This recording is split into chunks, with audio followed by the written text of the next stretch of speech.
Doimiy og'riq qoldiruvchilar ichib yurish bu xavflimi? Albatta, bemorlar uchun doimiy hamda surunkali og'riq qoldiruvchi dorilarni ichib yurish organizm uchun zararli hisoblanadi. Bu ko'pincha bemorlarda qorin bo'shlig'ida, ichaklarda og'riqlar bo'ladigan bo'lsa, bemorlar doimiy og'riq qoldiruvchilar qabul qilib yurishadi.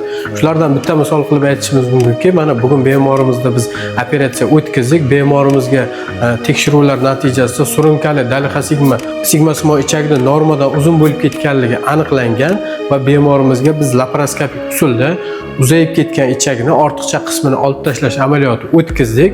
Bu bemorimiz ham doimiy mana shu og'riq qoldiruvchilar qabul qilib yurgan va qorinda doimiy og'riq bo'lgan. Xudo xolasa operatsiyamizni muvaffaqiyatli yakunladik. Bemorimizga bundan keyin og'riq qoldiruvchilar zarur bo'lmaydi va bemorimizning ichi o'z vaqtida keladi.